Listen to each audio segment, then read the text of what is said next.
Dieu étant amour, tu dois aimer Dieu et aimer tes frères. Il est important en tant que chrétien de réaliser que l'amour est au centre de notre relation avec Dieu et avec les autres. Aujourd'hui, quand on parle d'amour, ça paraît plutôt une notion lointaine qui dérange même, parce que nous sommes de plus en plus égoïstes chaque jour.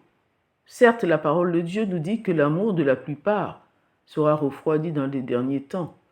Mais est-ce une raison pour qu'on ne retrouve plus l'amour, le vrai, dans l'Église, dans les familles, dans les nations, au milieu des chrétiens? J'ose croire qu'il y a un petit reste qui recherche cet amour et qui veut le manifester aux autres, dans le monde et dans l'Église. Qu'allons-nous dire aux autres? Que Dieu les aime, alors que nous-mêmes nous n'aimons pas Dieu, les frères non plus. Ne soyons pas hypocrites. Nous sommes des ambassadeurs de l'amour qui doivent revoir leur lettre de créance, le ministère de la réconciliation et du pardon. Jésus-Christ, notre modèle, était toujours ému de compassion, un amour extrême, prêt à donner sa vie, renoncer pour les autres. Alors, pourquoi n'aime-t-on pas de l'amour de Dieu?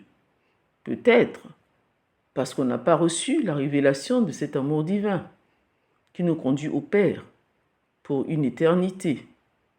L'égoïsme, on est tourné vers soi. Un mauvais rapport à la notion de l'amour par rapport à la relation qu'on a pu avoir avec son Père. Un Père absent, un Père méchant. Les blessures intérieures qui forment une barrière pour accepter l'amour divin et qui conduisent à la révolte. Oui, nous devons aimer Dieu.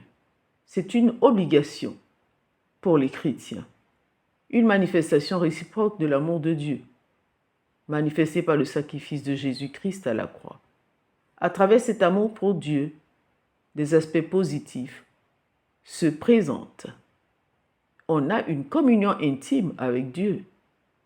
On est libéré de l'égoïsme. Dieu devient le centre de nos vies. On a une attitude primordiale, plaire à Dieu en tout et pour tout, et se manifester par l'acceptation de sa volonté. C'est Dieu qui nous a aimés le premier. L'aimer n'est qu'un retour. Ça doit être notre seule raison d'être. Aimer Dieu plus que tout. Cela va nous conduire à le servir d'une manière honorable et agréable. Oui, maintenant que nous aimons Dieu, nous devons aimer nos frères. Le salut nous fait rentrer dans le corps du Christ, la famille chrétienne, avec des frères et des sœurs. L'objectif de Dieu étant de nous voir vivre dans l'unité et dans l'esprit d'amour. Nous devons nous aimer les uns les autres d'une manière réciproque, d'un amour absolu.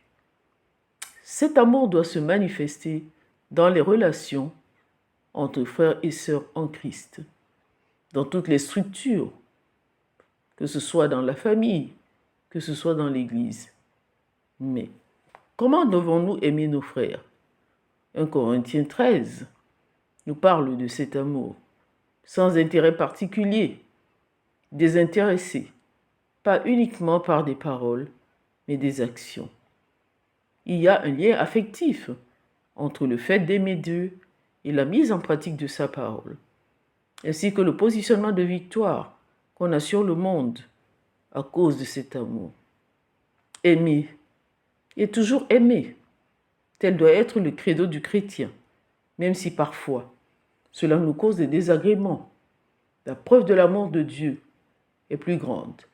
L'amour de Dieu est lié au pardon que nous sommes appelés à pratiquer quotidiennement.